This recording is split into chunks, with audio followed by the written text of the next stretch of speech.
Hello there, and welcome to something a little bit different today. I'd wanted to release a video about tank combat, but then this here caught my eye and so I decided to postpone that. A demo was released for Task Force Admiral, an upcoming game about carrier combat in the Pacific in 1942.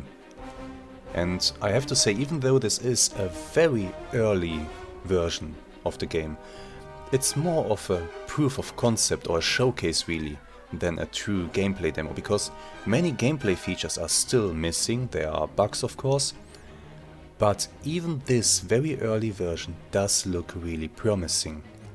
I like the very much implied realism of this thing, and you know, carrier operations are actually quite sophisticated and require a great amount of forethought, and maybe this game, once it is released, will be able to capture that.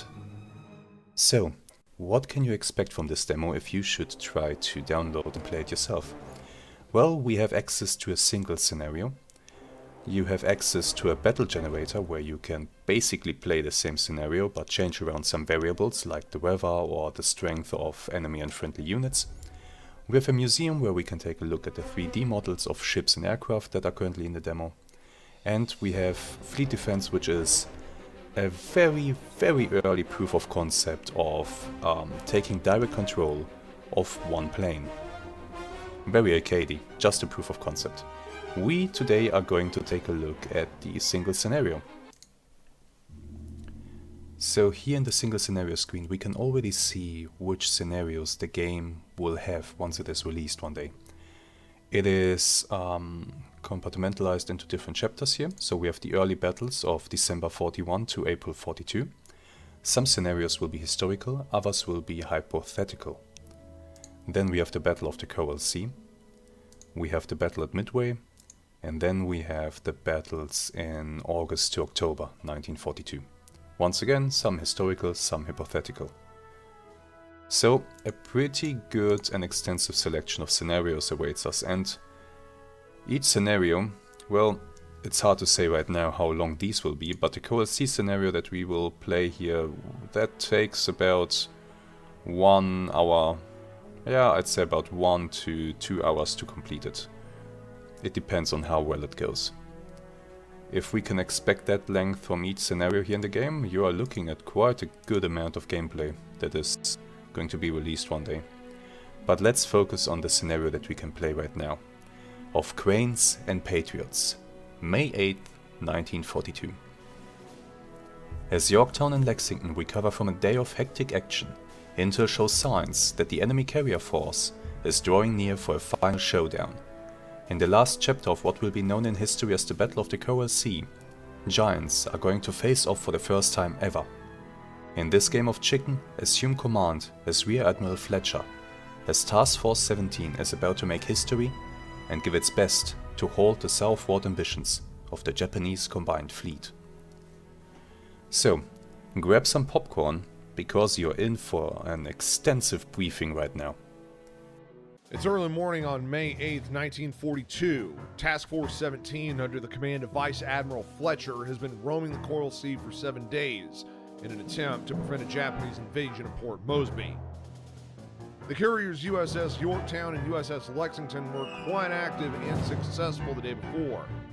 The American air groups managed to sink a light Japanese carrier with minimal losses, forcing the invasion force to loiter in fear of facing overwhelming odds on its way around the New Guinean Peninsula. In the meantime, the American carriers were left untouched. Japanese search efforts were rendered fruitless due to a number of mistakes and communication hurdles. Despite being spotted, Task Force 17 managed to escape the attention of enemy air power, as bombers from Rabaul focused fruitlessly on the Anzac Surface Combat Squadron, led by Admiral Crace, standing guard on the road to Port Moresby. As for the main Japanese carrier force, they attacked in droves the oiler USS Neosho and her escort USS Sims, mistakenly identifying them as a carrier force. Realizing their blunder, the Japanese aircraft launched a late afternoon search and destroy attack against the American carriers. Lost in bad weather, they were intercepted by American fighter cover and suffered crippling losses. Plus, to add insult to injury, They came across their target in darkness on their way home and even tried to land, mistaking the American carriers for their own. But the Americans know that it was far too much luck for one day. Admirals Tagagi and Hara are going to be doing everything they can to wash away the humiliation suffered the previous day and show the combined fleet that Carrier Division 5 crews are not to be trifled with. Now, Admiral Fletcher has elected not to send a surface fleet ahead so as not to weaken his protection screen and leave these ships vulnerable at daybreak, a move he will be heavily criticized for in the coming weeks.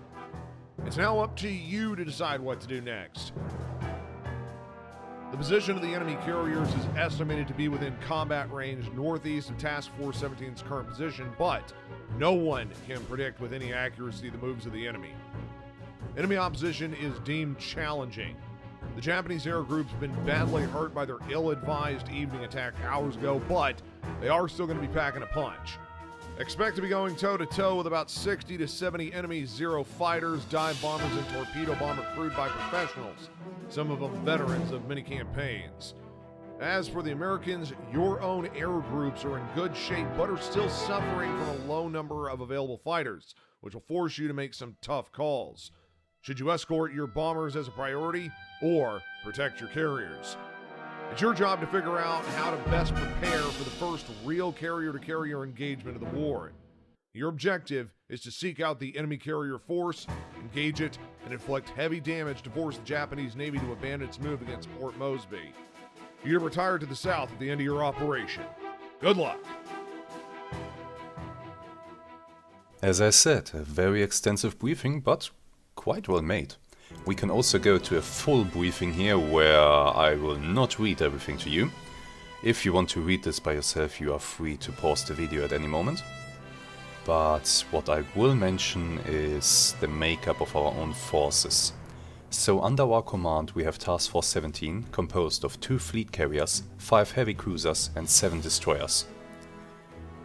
Our air assets are 31 fighters and 65 dive bombers and 21 torpedo bombers, spread out amongst our 2 carriers. The enemy force consists of the modern carriers Shokaku and Zuikaku, with their respective cruiser and destroyer complement. And, of course, their air wings. Somewhere between 60 and 80 aircraft. So, quite a lot to chew through. Let's go ahead and start the battle. Welcome to the flag plot. This room gives us access to the map and to fleet management. As I understand it, later it will give access to more things and maybe people that you can click on and something like that. But for now, this is pretty much it, and we can access these 2 things also via these buttons up here. So I'm not going to bother with that room. Enjoy it, because this is probably the final time you're seeing it in this video. Still, it's a nice room. But alright, let's go and have a look outside. This is the USS Yorktown, currently steaming through the dark night. Because right now it is just past midnight. And therefore it is very dark. Let me show you what else we can access. So on this left side we have all our ships and later all our air assets. If I click on one thing, it jumps to that thing. Pretty straightforward. On the right side here we can see information about the thing that I clicked on. So for example about the Yorktown right now, or if I click on TF-17 about the whole task force. Pretty neat. Then up here we have these buttons that bring us to different things. Let me show the first one, the strategic map. The strategic map shows us the whole area of battle right now, the Coral Sea, and it does show us as well that the enemy carriers, their estimated position 3 hours ago was here. Will they stay in that area? I very much doubt it. That was 3 hours ago. By the time that we can start air operations, it will be 6 o'clock in the morning. We will only be able to start air operations at sunrise, of course. No flying at night. But once we start the operations, this information will be 9 hours old. So the first order of the day will be to find the enemy. As in real life, he who finds the enemy first has a massive advantage. And there are two components to that equation. I will send out scouts to find the enemy. The enemy will do the same. We know from the briefing that they have overflown our formation in the evening, so the enemy also has a pretty good idea where we are. The second part about that who finds who first equation is, let's make sure that they don't find us. And I'll do that by not being here. Let me enable some things first. I want to have contact history enabled. I want to see the wind direction, because that will be very important later. I want to see weather information, to see where we have cloud cover. Radar range of our own fleet, or anti-aircraft range, or main battery range. I'll go with radar range, that's the most useful right now. The enemy will most likely surge in this direction. I therefore would really like to be somewhere else. Let's head to a position somewhere to their south, like so. And I'll increase the speed of our formation to 28 knots. No, what? Give me 30. We are doing a high-speed run. So just before 6 o'clock I will be down here. That's how far away? Almost 200 nautical miles away from where the enemy was reported to be. 200 nautical miles. Yeah, that's a good distance. We can't go away much further than that because our aircraft do have a limited range. After we reach this point, I think I want to steam with my guys towards the west to not get too far away from New Guinea. So yeah, we will be going west, but we'll be going west at a slower speed. Give me 20 knots. Here's the kicker though. Each time that we launch or recover aircraft, we will have to turn into the wind. That's why wind direction is important. And that means that I'm not gonna really be going this way. I will be going more like this way. It will be a bit of a zigzag course, but it's fine. That's what we'll be doing. So, this is not the only view available to us. There's also a tactical view. If you hit spacebar, this is our fleet, our carriers in the middle, cruisers around them, and destroyers on the outer ring. Very nicely set up. The other things that we can access from up here is the fleet board. This is where we can edit our fleet formation, which I don't feel like doing right now because this is already a pretty good formation that we have. We can also go to fleet defense. We can create new combat air patrol zones. I will do that later. We can go to fighter direction. I have an FDO in charge, a fleet defense officer I think that is. He will direct our combat air patrols that we have up to intercept enemy aircraft. I could do that myself, but I think I'll leave him in charge because I suspect that many of these features are not yet in the game, and so I'll let him do it first. What else do we have here? That's basically it. Apart from that, we have some more buttons up here. Let's start with this one. This one brings us back to the flag plot room or to the action outside, currently standing on the deck of the carrier. This button here shows us the squadron of USS Yorktown. So we see that Yorktown has a dive bomber squadron of 17 aircraft, a fighter squadron of 14 aircraft, another dive bomber squadron of 15 aircraft, and a torpedo bomber squadron of 9 aircraft. In contrast to that, Lexington, Lady Lex, has 17 fighters, 15 dive bombers in one squadron, an additional 18 dive bombers in another squadron, and 12 torpedo bombers. So it seems to me as if Lexington has more aircraft, and therefore packs a bigger punch. I think I will be using Lexington as the main strike force. Yeah, I'll do that. We'll come to these other buttons in just a few moments. For now, this button here just brings us to the aircraft roster, to these other buttons. I'll show you what they do later. For now, what I want to do is just wait. No, not really. There's something other that I want to do. So I've shown you what you can do in this panel here. I've shown you this panel right here. Here you see the time. Here's a message window, and then information for the currently selected ship here. Down here on the bottom you have a timeline for the carrier that you select. That timeline will show all the scheduled launches and aircraft recoveries. And managing this timeline is very important, but we'll come to that later. Over here you have the button Strike that enables you to plan a strike mission. You have Search and you have Scramble. Scramble basically sends up all fighters available on that carrier. It is something that you do when you have enemy aircraft incoming. But what we are going to do now is to set up a search. Hit Search, create new air search. The carrier that we'll be using will be USS Yorktown.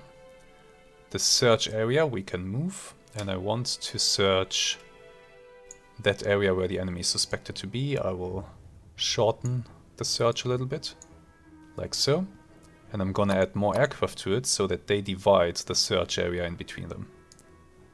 Gives me better coverage. Okay, I'll do something like this.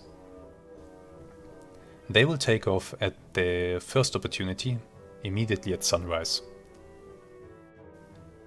3 Dauntless dive bombers. They can be used as search aircraft. Let's hit accept, and that is our first mission dialed in, and on the timeline we can see that now. Aircraft spotting, aircraft launching, and later aircraft recovery. Let's add another air search, also from USS Yorktown. I will be using Yorktown basically to conduct searches and to provide the combat air patrol, while Lexington will do something else. Let's do this. Add 3 aircraft. Yeah. This looks good. So you see we will have an overlap in this area. This is where my main search effort will be concentrated, and I really hope to find the enemy there.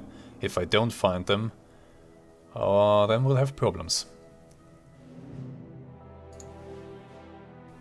We now have 2 searches dialed in, planned. Good, with that done, there's nothing for us to do now but to wait until sunrise.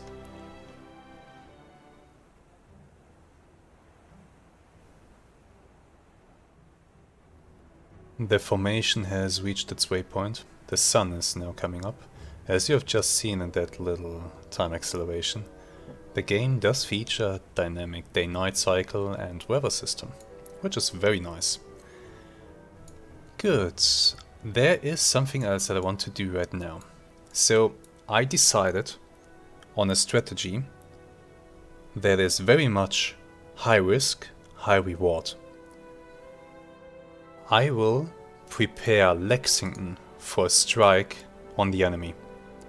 That means that I will have Lexington's deck standing by, full of aircraft laden with bombs, torpedoes and fuel, ready to launch at a moment's notice. The good thing, if I am able to find the enemy first, I can immediately get that strike package on the way towards them. However, if the enemy finds me first, and they are sending a strike my way, and that strike arrives and I have all these aircraft still sitting on the deck, then I could be royally screwed from the get-go. You can imagine what enemy bombs going off amidst a mess of aircraft here on the deck would do to my ship. That really wouldn't be pretty. So that's why that is very high risk but also high reward. It allows me to get the strike going really fast, but it leaves me vulnerable to an enemy attack. Still, I'm gonna try. Let's hit strike down here, and we'll start planning a strike from USS Lexington. I will send a full strike. I'll send everything the ship has. I want our first strike on the enemy to be overwhelming. Do as much damage as possible. So I'm sending everything. 17 escort fighters, both dive bomber squadrons with 15 and 18 aircraft respectively, and all of our 12 torpedo bombers. Spotting mode, early spotting. That will ensure that my men start to prepare the strike already, instead of waiting for me to really just have a target. This way they can already start preparing it. And departure mode will be deferred departure. That will ensure that the aircraft leave towards the enemy force as one cohesive formation, instead of being strung out as they are taking off from the carrier. You can imagine that having all of them together as one cohesive force is better. And since this will be such a large strike, we won't be able to just launch them all at the same time. It will take a long time for them all to get off the carrier. And if they just depart one after another, they will be strung out over a huge area. So we are doing that. Let's green light this and they will start preparations immediately, which we will be able to see. Go to Lexington. And we should see them soon starting to prepare the strike by pushing aircraft around. Yorktown has already started clearing the deck to get the search aircraft on the way. The carriers have turned into the wind to commence their operations. Why is that important? Well, carriers need to turn into the wind. Therefore, the aircraft that are taking off do have a little bit of extra lift, because there's more air rushing over their wings. That's why they have to turn into the wind. And also you really don't want side wind on something like a carrier operation. I imagine that would lead to all kinds of problems. But yeah, the aircraft are now being pushed around until we have the search party prepared. Lexington should have started now too. Yeah. Clearing the deck, starting to prepare the strike. Good. This will take a lot of time. This not so much. But I'll bring you back once we actually have aircraft airborne.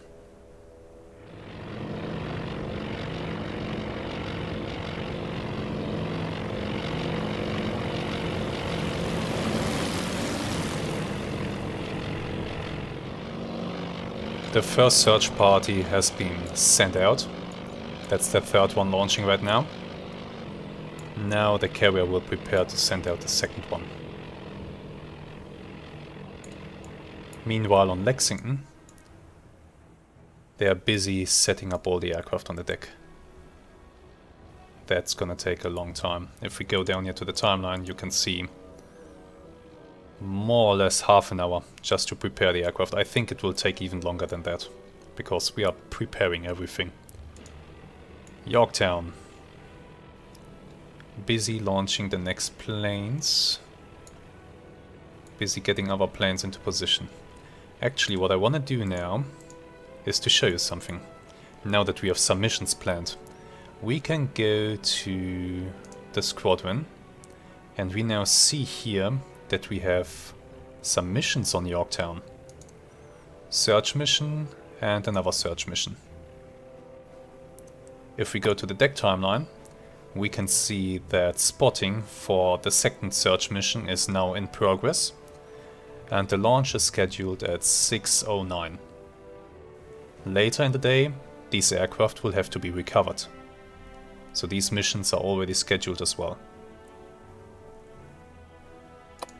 And the aircraft roster, that just shows us which aircraft we currently have here on the deck and which ones we do have in the hangar below.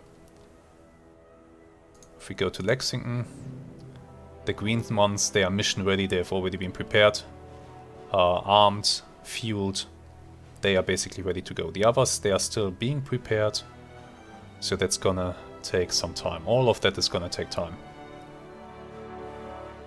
Good. Stores, that's not available. I think when the game is finally released, this is where we will be seeing how many bombs and torpedoes we have available for the aircraft. So much for that. What I want to do now that Yorktown is preparing the next search party that's gonna leave, I want to get a combat air patrol going. For that, we click up here on Fleet Defense, and let's set up some combat air patrols. The combat air patrols that I'm setting up now are not intended to stop an enemy strike, because I will be sending out 2 aircraft.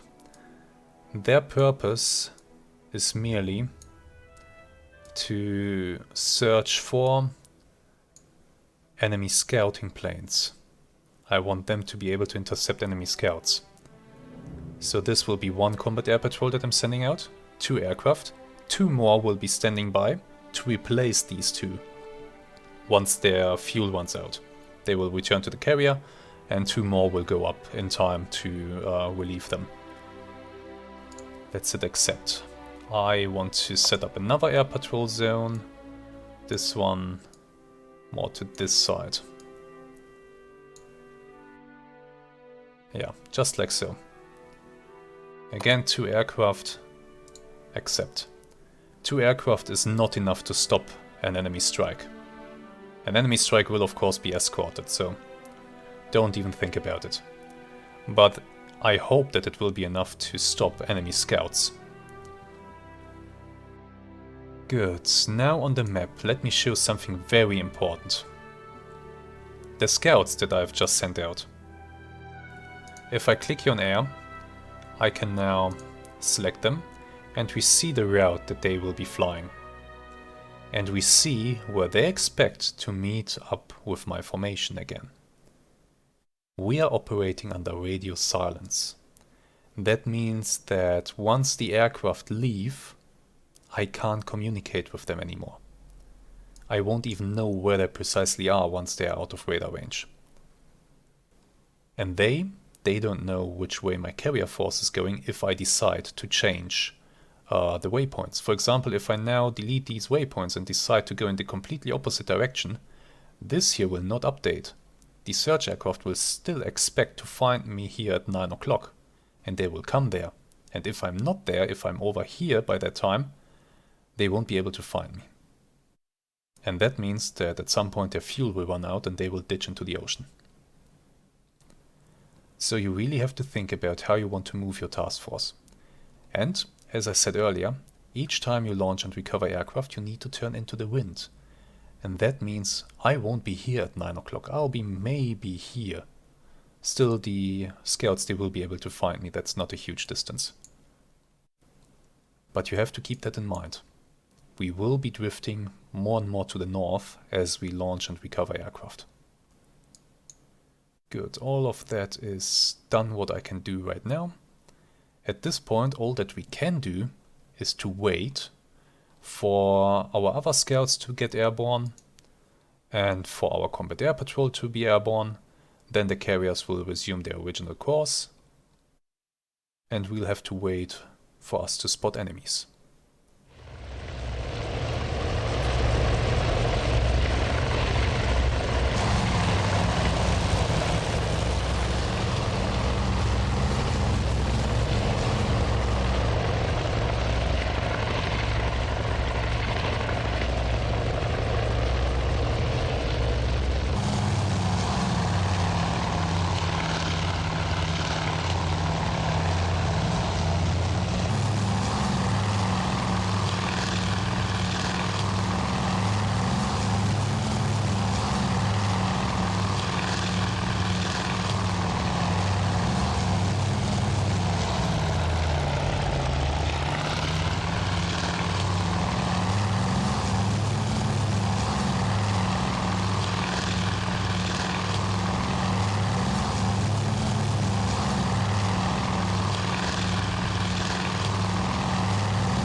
Small update.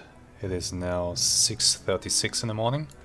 Lexington Strike Force is prepared and standing by on the deck, ready to take off. I believe that's all of their aircraft. Yeah, nothing's in the hangar down below. They are all on the deck. 62 aircraft.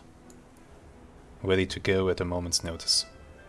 Still, for them all to take off and get going, that will take a lot of time.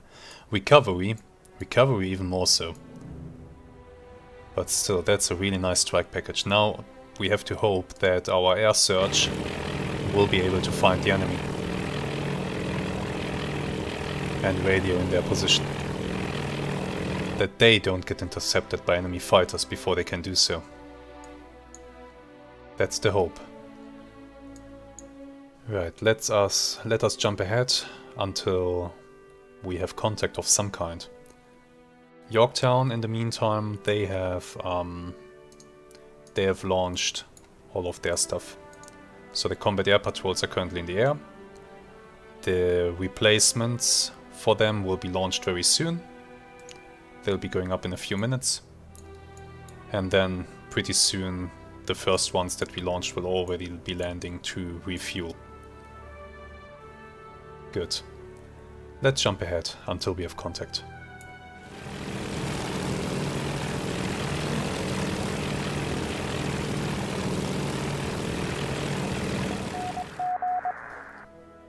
We have contact. Scouts report an unidentified surface force bearing 143, range 192 miles. 3 ships, 2 small, 1 large. I'll wait until I have confirmation that this is a carrier force. Which of my scouts reported this? Probably this one. Yeah. Let us have a look at his findings in person. Well, I think he has better eyes than I have. Because currently I'm not spotting anything. But I guess he has binoculars, I don't.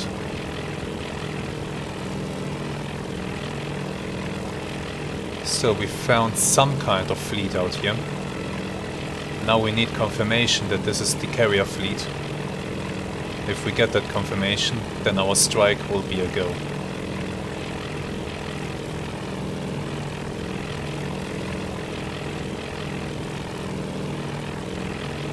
Nothing so far.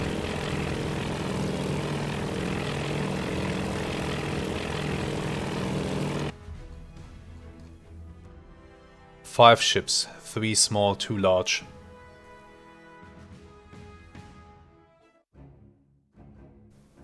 Confirmed enemy. 1 destroyer, 2 small ships, 3 large ships.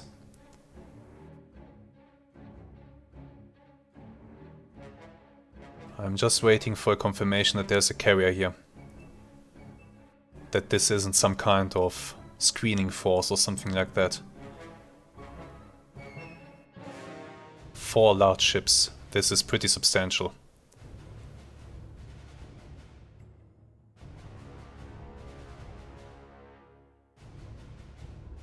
Come on, give me another update.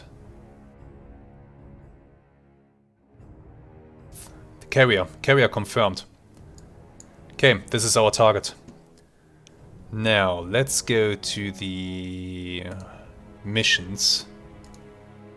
There we go, and I mean the missions of Lexington. By the way, let's jump to Lexington here. It's soon going to be very loud. Click on the mission, go to Edit Mission, and now we can add a target to the mission. Just by clicking on that, so there we go. Target has been set. Everybody take off. And now, hectic activity will break out on Lexington. Engines on. Aircraft carriers are turning into the wind.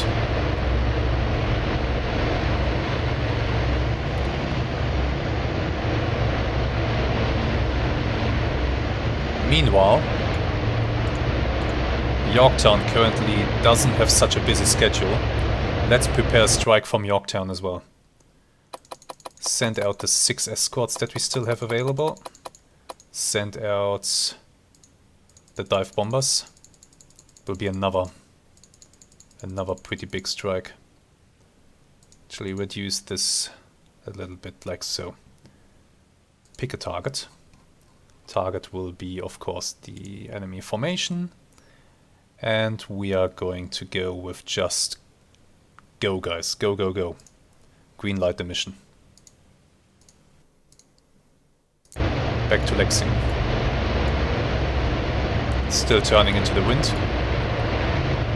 Yorktown back there will now start to prepare the strike. Aircraft will be pushed around. Their spot is preparing in just a few minutes. Oh, but this is really awesome. Lexington is ready to get going.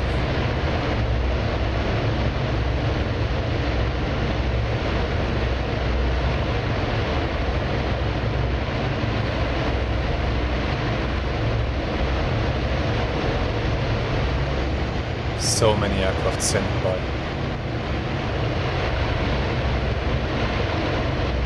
We are lucky, we spotted the enemy first. That means that I will be able to bring 2 massive strikes towards them before they have a chance to react.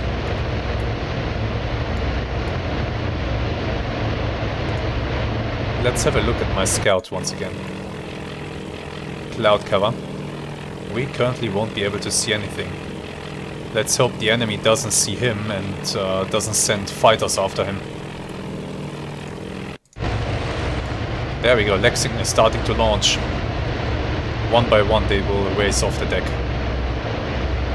That's why this is going to take a long, long time for them all to get airborne.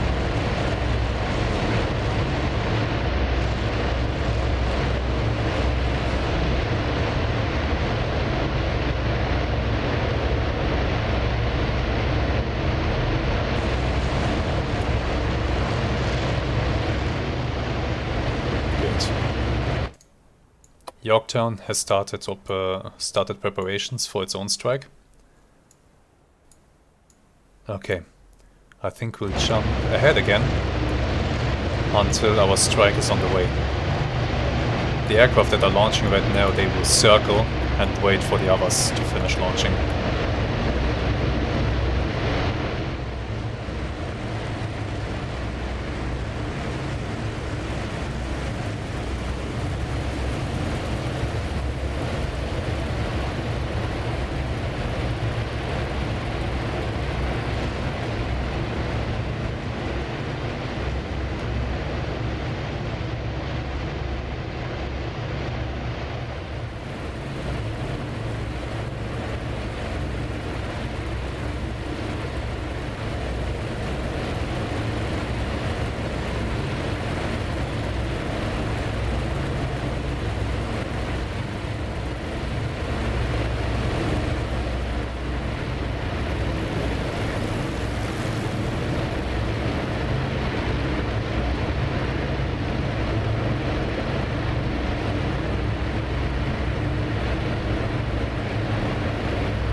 small update. Lexington is about to complete launch operations. They have 6 more torpedo bombers to launch, and then they are done. Look at these things, they are moving forwards, unfolding their wings, and then they're gonna race down the deck. This is really awesome. Let me select a better camera angle for you, so that you can see this properly.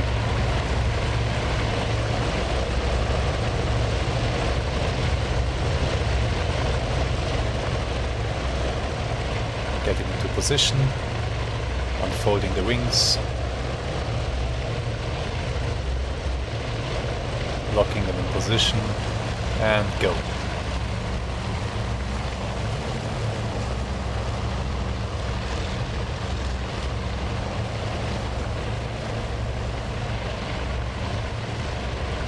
Very nice. And we have lots and lots of aircraft circling the formation right now, waiting for the final bombers to launch.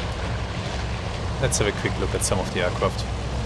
Our escorts circling in one big massive formation together with the dive bombers that you can see behind them there.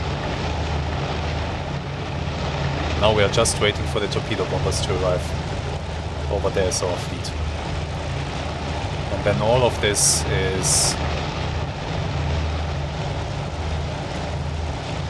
going towards the enemies. Unfortunately, in the meantime, we have lost at least one of our scouts. Adams here has been shot down by a Zero. He has come too close to the enemy fleet. The others appear to be okay from Search Party 1. Let's check Search Party 2. Is okay, is okay, is okay. So we lost one aircraft. Acceptable. That's acceptable. Our large naval strike is soon gonna be on its way. Yorktown is still preparing its own launch.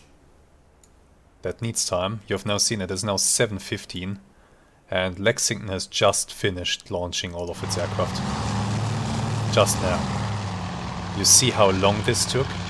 How much of an advantage I gained by having the aircraft already prepared on the deck? Lexington has launched over 60 aircraft. Yorktown is still preparing a smaller strike than that. Really goes to show you how important that decision was. So, Lexington strike will be wave 1, Yorktown strike will be wave 2. A smaller strike, hopefully just to finish off some crippled enemy carriers. But I doubt it's gonna be that easy to get hits on them. Anyway, for now air operations have ceased, the carriers are turning back on their original course. Air operations are gonna resume in a few minutes though, when Yorktown begins to launch her own strike. And this is where things are starting to be a little bit complicated. Let me show the timeline now. We have the strike leaving. We will then have our combat air patrol returning, another combat air patrol returning, search party returning, and then the strike returning. And so you can see how the timeline starts to fill up with more and more missions. And this is assuming that everything goes without delay. If we should come under enemy attack and we have to start evading, then we can't launch aircraft. If we should be hit and our deck is damaged, we can't launch aircraft. By the way, speaking of damage, what I like about this is that there is good damage modeling here for the ships at least. You see here is the USS Yorktown. It is not like that you can hit the ship with 1 or 2 torpedoes and it will either shrug them off or it will sink. It really depends what hits the ship and where it hits it. So, 1 torpedo hitting the side of the ship may do absolutely nothing. 1 torpedo hitting the rear of the ship here may destroy the propulsion and the radars. Have a look here. We have our anti-aircraft batteries on the ship. They are currently all in good shape. We have command and control and radar, all in good shape. Then we have ordnance with our magazines inside the ship. We really don't want them to be hit by anything. Flight operations with our elevators and our hangars. By the way, if the elevators get blown up or damaged, destroyed, well, suddenly you can't move aircraft from the hangar to the deck anymore, which means you're pretty much screwed. So, best not to let that happen. Engineering systems like the radars, the propulsion, generators, engines, boilers, gas tanks. Very important stuff. Currently no flooding, pumps are all okay, damage control stations as well, and we do not have any fires. So you can see pretty involved damage modeling here, which is very nice. Good. Let's have a quick look at our strike. Are they on their way? They are. Okay, they're just passing above our fleet. Now on their way to the target. These are the escort fighters. They are escorting, of course, the others. They're already a little bit further ahead. Dive bombers and torpedo bombers. They are still adjusting their formation. They are not all in formation yet. But we are leaving our fleet behind us en route to the enemy formation. That's a pretty big formation. Pretty big strike. How is Yorktown looking? Almost done. The second wave won't be far behind the first one. Just a few minutes, which is pretty good. That's really good. These guys will not wait for everyone to assemble. I did not order a deferred departure. They will all just depart as they come off the deck and form up on the way to the target. Which they should be able to do, because everybody will be able to launch at the same time without us having to bring up more aircraft from the hangar after launching the first wave. So I think we'll be alright. This is less aircraft than Lexington Strike. They will be able to catch up in flight. The torpedo bombers, the devastators, they are the slowest. The Dauntless is a little bit faster than them, and the Wildcats, they will be able to catch up no problem. Good. More aircraft are being brought up. It is now only one more that needs to be brought up with the elevator. Then launch operations can commence. Let's have a look. Elevator goes down. Aircraft standing by. Aircraft is being pushed onto the elevator.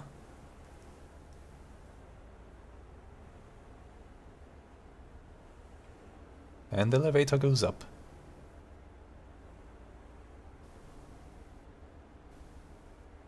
Nice. It's the small things. Aircraft is being pushed into position, then it will be engines on and launch. Not far behind the first wave. That's really good. I like that. Really got good results so far.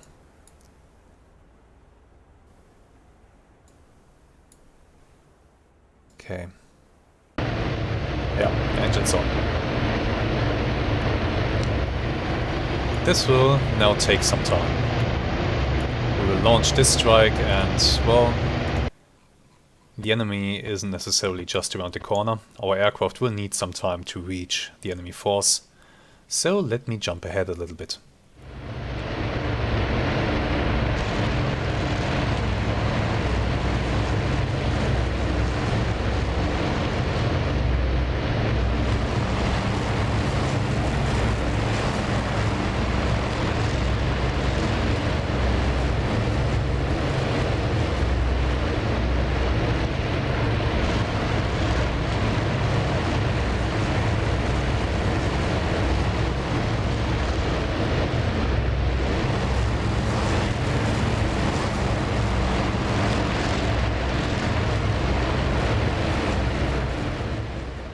Potential problem. We have 2+ aircraft coming in here. Those might be enemy. I'm not yet sure, this is just a radar contact for now, we have nothing confirmed visually. But that might be enemy aircraft, enemy scouts. If those are enemy scouts, then we're in trouble. Or it might be our own combat air patrol returning back to the carrier. We don't know at this point. And that's just a fog of war thing that this game does. Once your aircraft are out of visual range, out of radar range, you don't know where they are, you don't know what's going on, unless you click on them and take a direct look at them. The developer stated that in the final version of the game you will be able to adjust what can be seen at what time. So maybe you won't be even able to click on anything that is outside of your own vision area, I don't know. But we certainly do have aircraft coming in from multiple directions. I just hope they are friendly. I hope this is maybe a search party returning to the carrier or a combat air patrol. Let's see, a return for one of the combat air patrols is scheduled for 7:43. Might be them, they might be a bit early. We'll soon know, they will soon be in visual range. 2+ aircraft, 2 or more, so could be our combat air patrol. Let's hope it's them, let's really hope it's them. I don't want enemy scouts to find me right now. At the moment, Lexington has of course finished her launch operations, but Yorktown is currently still launching its strike. Very vulnerable right now. Very much so. So let's really hope that these are not enemies. Got them seeing 2 unidentified contacts from 2 directions coming at us. It's making me mighty nervous.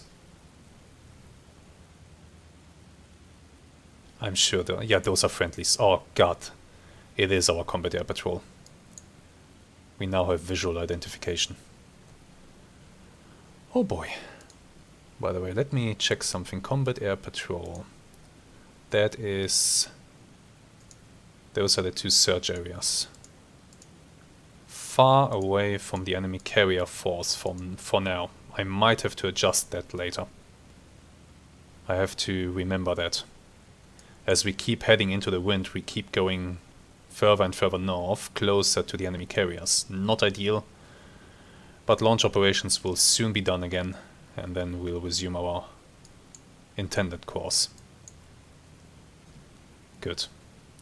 Let's go ahead and see what happens when we make contact with the enemy. Although, let's see if this is friendly too. Let's advance time a little bit. You can advance the time up to times 240, I think. So pretty good time acceleration. Be friendly, be friendly. Why are you not friendly? Oh, thank God. Okay, everything's fine. Just combat air patrol returning home. Nothing to worry about. Whew. Let's skip ahead.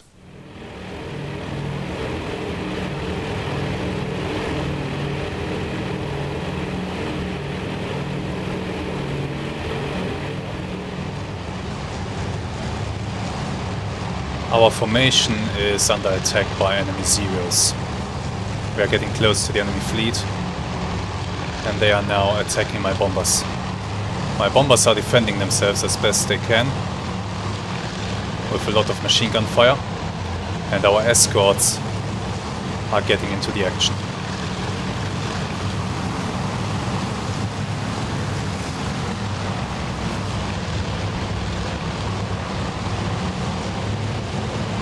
That's a Zero on his tail. Yes, it is. Let's hope another Wildcat arrives to shoot it off its tail.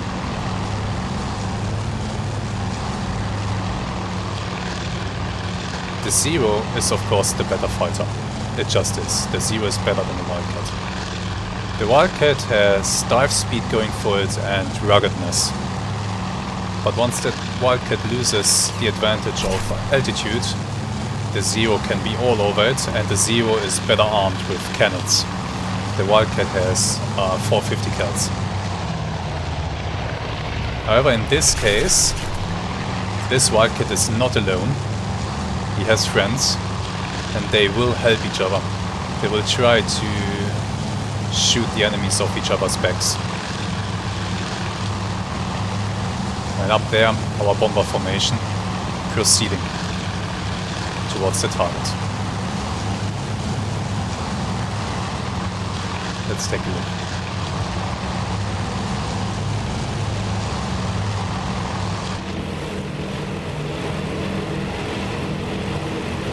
Yeah, the Zeros are trying to go for them. But there are too many Wildcats for the amount of Zeros that are currently here. There comes one. Didn't manage to shoot anybody down.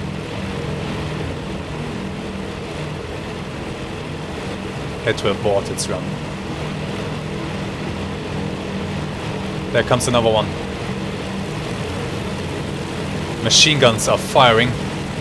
Some hits on the Zero, nothing significant. Wildcats on its tail. Considering that this is a strategy game at the end of the day, this is looking pretty convincing, isn't it? At the end of the day, this is just a strategy game, but the aerial combat that we see here is not looking bad.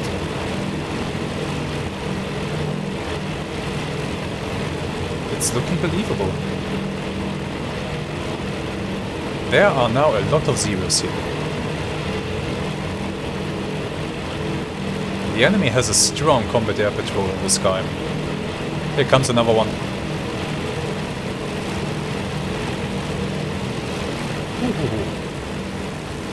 Got a few hits in, but nothing that's too bad, just a few holes here and there.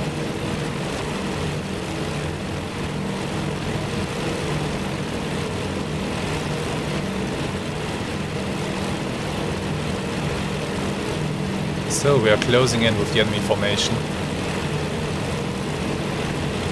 And these Zeros will not be able to stop us in time. They just won't. The bomber gets always through. That was the saying at the time. And it is true.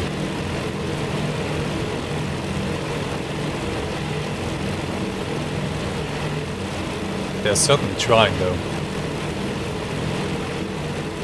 That Zero currently does not have a single Wildcat on it.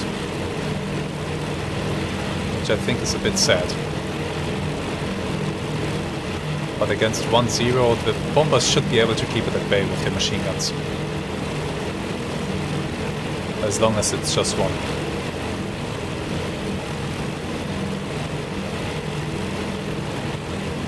Look at that, it dynamically changes targets, trying to shoot at something that's in front of it.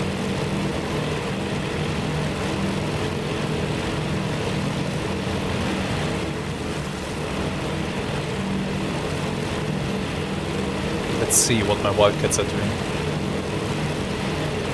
Engaging targets. Oh yeah. He's trying to shoot up a Zero.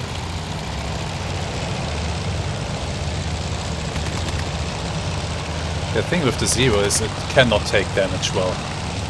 If you get a few good shots in, that's it for that thing. Come on, hit it. You don't have to conserve ammunition. You just have to hit that bastard. Yeah, there we go. More hits.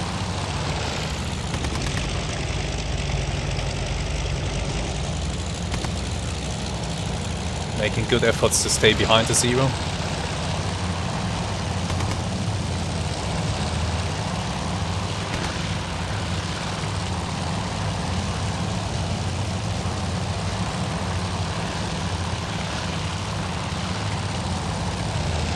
Get him. There we go, good hits. More hits. I'm surprised the Zero hasn't burst into flames yet.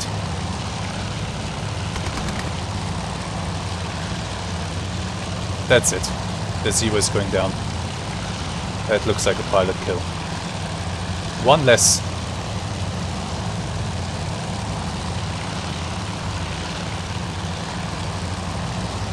That's one less.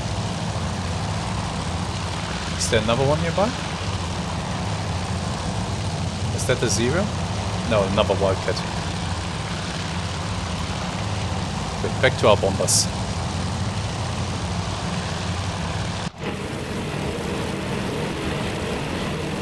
Do you still have that Zero on your tail? Yeah, you might. I think that's still a Zero there. Oh, there's one. Let's go to our torpedo bombers. You okay?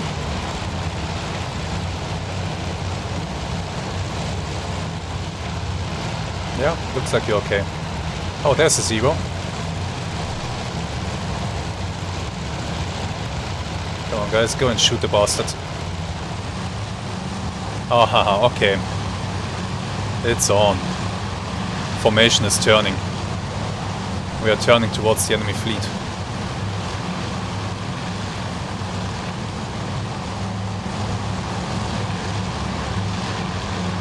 And the Zero now has Wildcat on its tail. So he's about to have a bad day.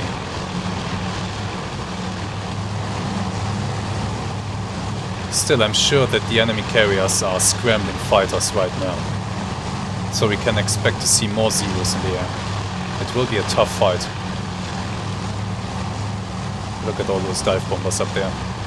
I like this about this game. The formations are truly massive in size.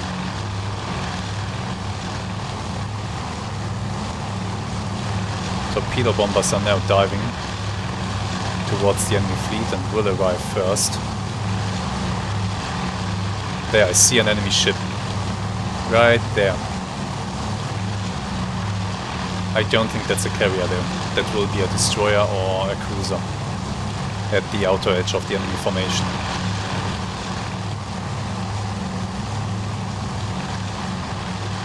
So the good thing is, currently I don't see any of my dive bombers being harassed, any of my torpedo bombers being harassed by enemy fighters.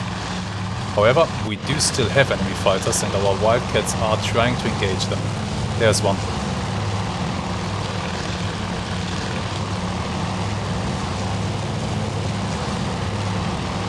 Trying to shoot at our dive bombers.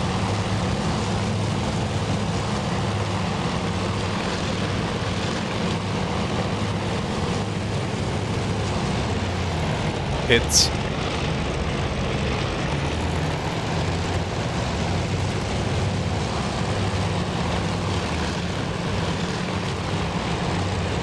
Come on, get him.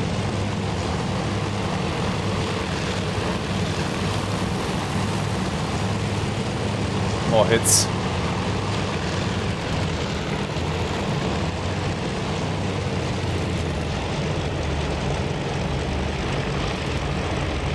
I think we're about to see another dead Zero.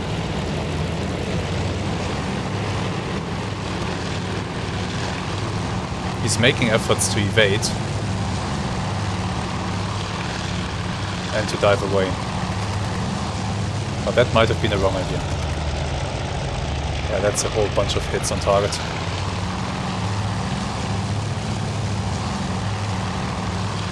The final game is supposed to allow you to take direct control of an aircraft. Any aircraft. Or of anti-aircraft guns on your ships. Or of the ships themselves. We'll see how awesome that is once it is released.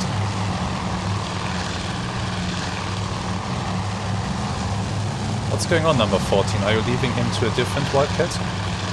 Must be.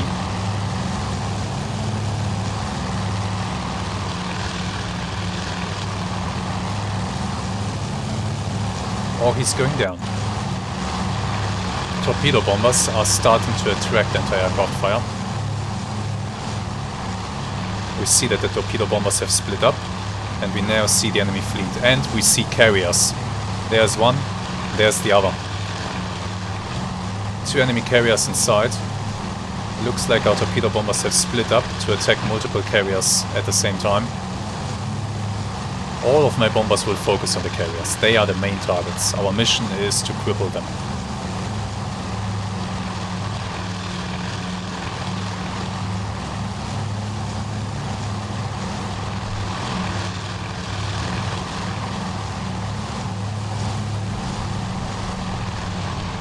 Okay.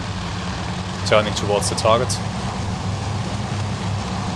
And diving down to wave top height. Now receiving a lot of anti-aircraft attention.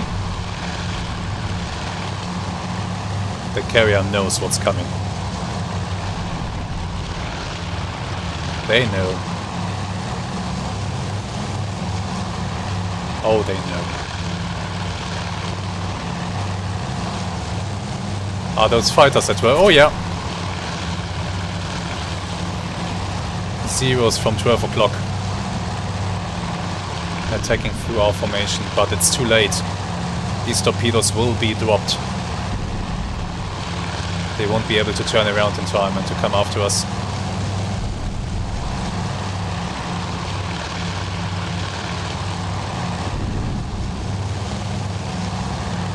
Oh, well, there's one bomb on fire over there. Hit by anti-aircraft fire or by more Zeros. Torpedoes are away. You guys are too late. Damn, that was close to the waves.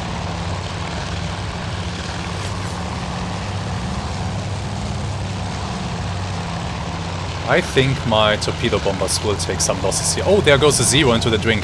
Ha! He turned too much. Let's have a look at the carrier as soon as I can find my mouse. There we go. Carrier is maneuvering violently to evade torpedoes. Can I see the torpedo trails? Not right now. There's one of my bombers passing by. It doesn't look too healthy, to be honest.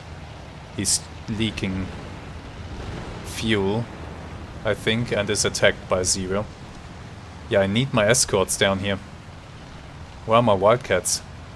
Probably guarding the dive bombers up above. I currently do not see any torpedo trails. They are very hard to see. They are very faint in the water. Even if I am able to spot them, I don't think YouTube will allow you to spot them. So let's not bother with that. Let's have a quick look at the other carrier. Looks like they're trying to scramble fighters. Might be just the wrong time for that though. To launch fighters, they have to steam in a straight line into the wind. And that means what? That means they can't evade. And now, here come the dive bombers. Oh, here come the dive bombers. Let's go to... not to you. Oh, you are... nah, you are fine. Let's stick with you. Here we go. Enemy carrier in sight, dive brakes extended. Screaming in. Now hitting a carrier with a dive bomber is incredibly difficult because at the speed your control surfaces are getting stiff and you know there's all kinds of anti-aircraft fire rushing up at you. It's not pleasant. But we just need a few good hits. There we go. There we go. More hits. Oh, that's awesome.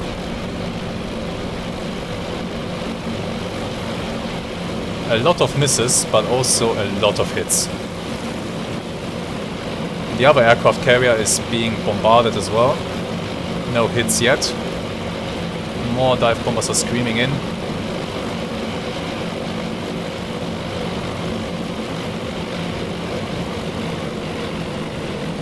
More and more are diving in and dropping their bombs. There goes a hit. Both carriers have been hit.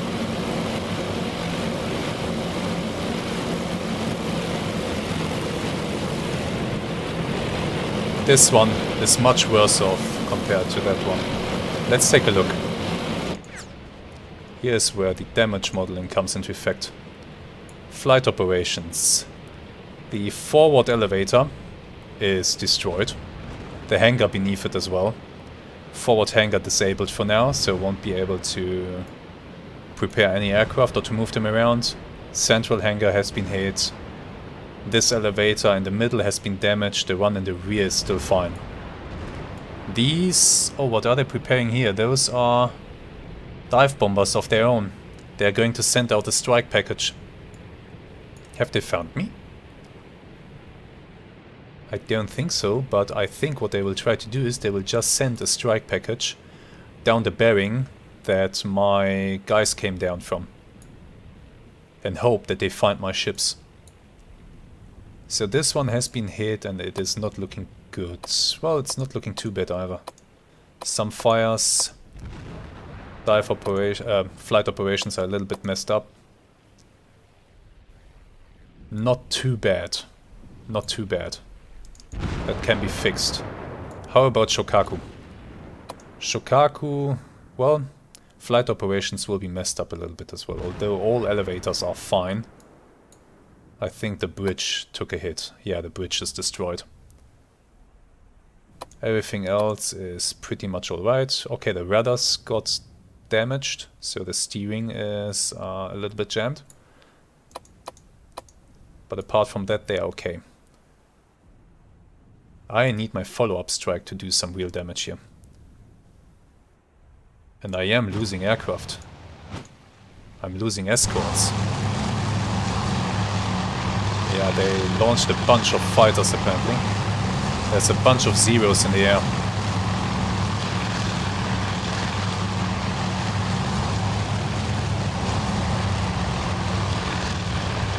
My wildcats are trying to fight them, but there's a lot of them.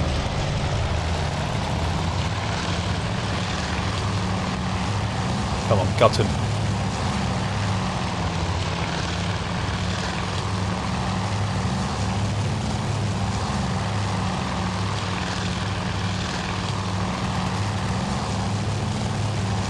Miss those shots.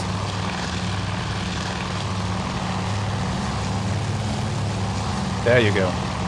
1-0 down. Thankfully the zeros are so fragile. But there's just so many of them. I think we might be losing a lot of fighters here.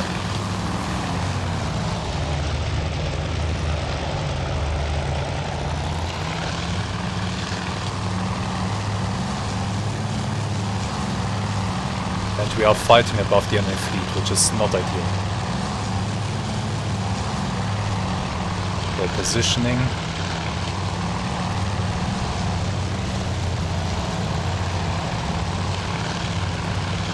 There we go, good hits.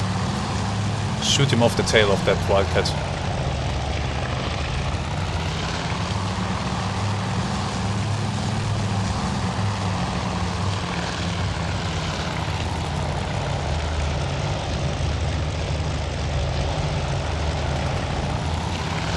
More hits.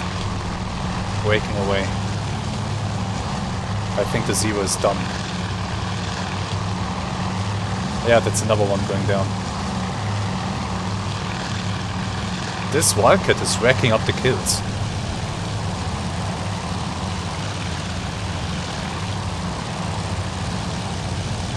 While the enemy carriers are on fire, they won't be able to launch or recover aircraft. But the fires will surely soon be extinguished, so we really have to make good use of the time that we have here. More zeros. Oh, another torpedo bomber strike is coming in. That's the second attack wave. They're already here. Let's have a look at them.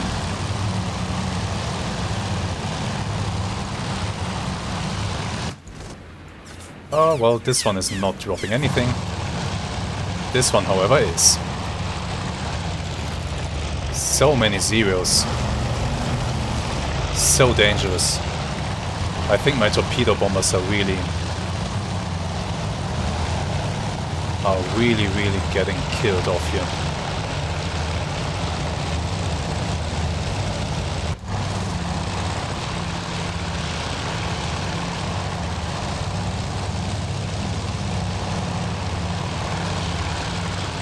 They're going for that carrier. If we only could get a few torpedo hits into a carrier, that would be amazing. But that's very hard to do. As you can see, the torpedo bombers are dropping from very far out. The American aircrews are just not as experienced as their Japanese counterparts. On top of that, the American torpedo at this time is pretty terrible and prone to duds. So even if we do hit, it might not do anything.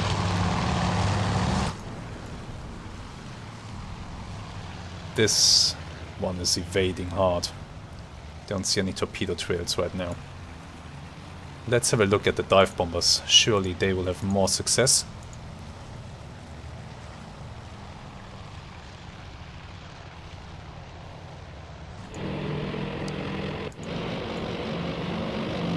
Yeah, they are going in.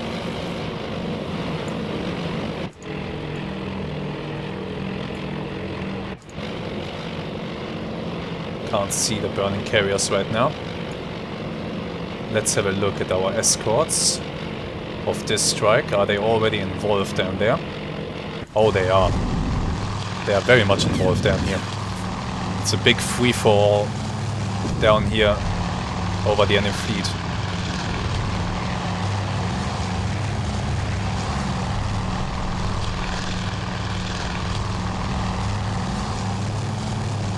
There goes another Zero. We are shooting down some of them, but there's just so damn many of them.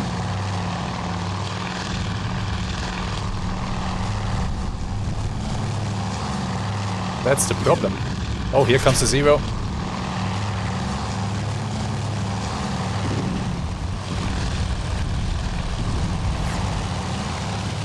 Evade, come on. Ideally, he needs somebody else on the tail of that Zero to clear his 6.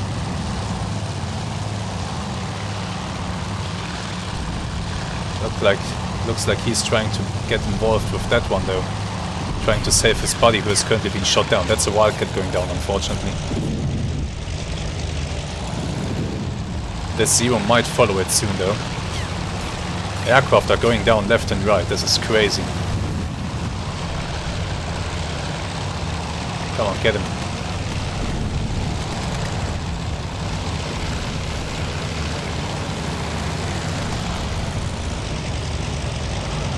Oh yeah, that Zero was attacking one of our torpedo bombers.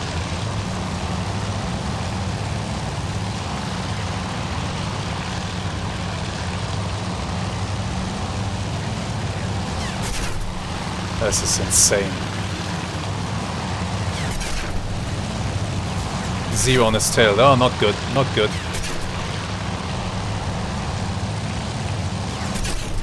The Zero has cannons, even though the Wildcat is pretty rugged. This is not gonna hold. If these cannons hit... Oh, one of the carriers is getting hit. Let's go over there. Let's see.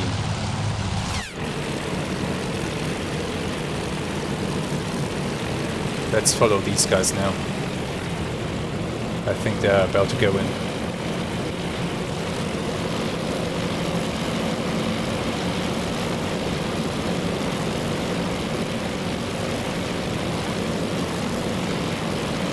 I think the carrier is just beneath this cloud.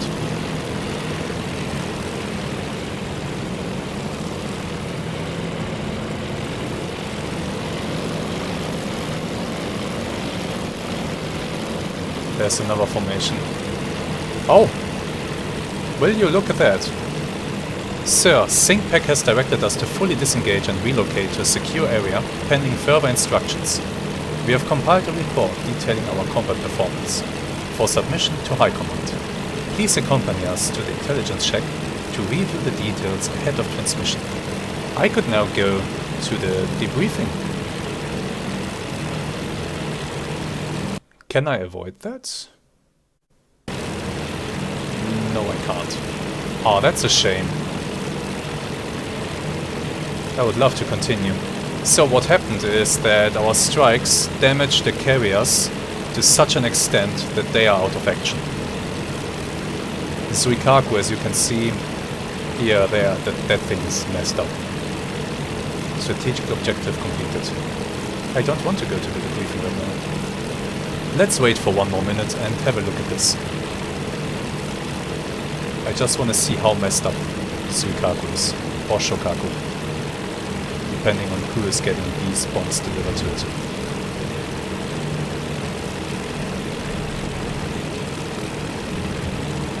I definitely can't get rid of this message on screen, right?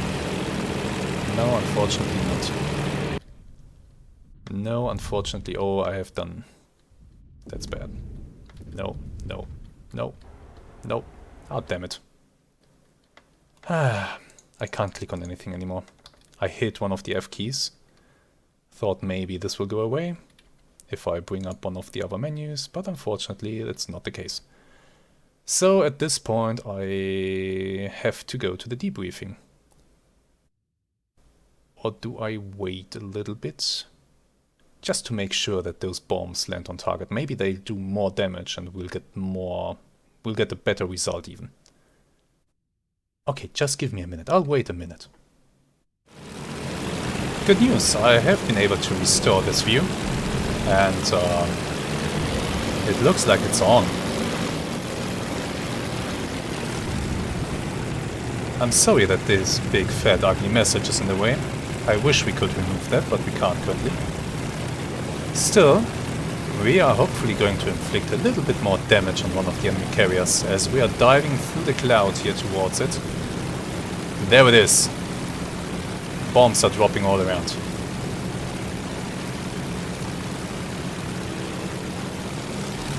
Bombs have been dropped.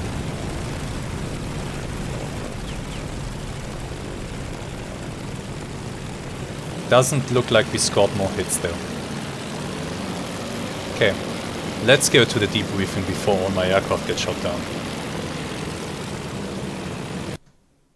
Strategic victory and tactical victory, so yay!